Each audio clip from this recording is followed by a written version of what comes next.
Udaltzaingoaren gutuna Amorebeta Etxanoko herritarrentzat. Iragarritako konfinamenduaren erdira heldu gara, eta gure osasuna babesteko, osasun agintariek ezarritako neurriak betetzen jarraitzeko gure esfortzua areagotu behar dugu. Gu ere kokoteraino gaude pandemia honetaz, eta bere ondorio larriez, baina eutzi egingo diogu, zuek egiten duzuen bezala. Etxean egotea, gaixorik egotea, baino hobe da. Eutzi egin behar diozue.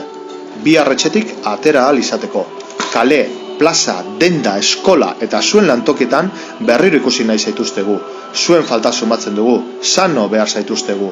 Horregaitik, eskatzen dizuegu laguntzen jarraitzeko eta zuen etxeetan gelditzeko, herri guztiaren mesederako. Orain arte egin izan duzuen bezala. Lanean jarraituko dugu, elkartasunik erakusten ez dutenak salatu eta kaletatik ateratzeko. Arriskuan jartzen gaituztelako. Datozen egunetan lagundu guri eta elkar lagundu.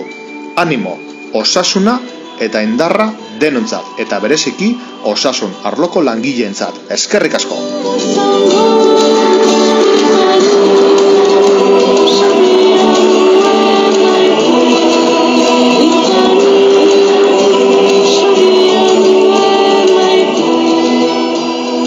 Carta de la Policía Municipal a los vecinos de Amorebeta Etxano. Llegamos ya a la mitad del confinamiento anunciado y necesitamos redoblar nuestro esfuerzo para seguir cumpliendo con las medidas que han dispuesto las autoridades sanitarias para proteger nuestra salud.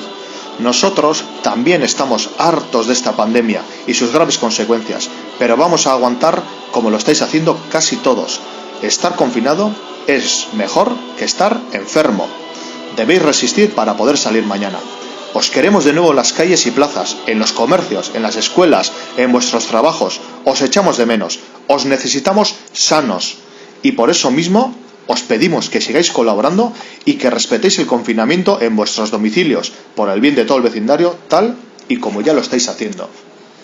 Y por eso seguiremos trabajando para denunciar y retirar de las calles a los insolidarios que están poniéndonos en peligro a todos. Ayudadnos en los próximos días y ayudaros entre vosotros. Ánimo, salud y fuerza para todos, y en especial para nuestros sanitarios. Eskerrik asko.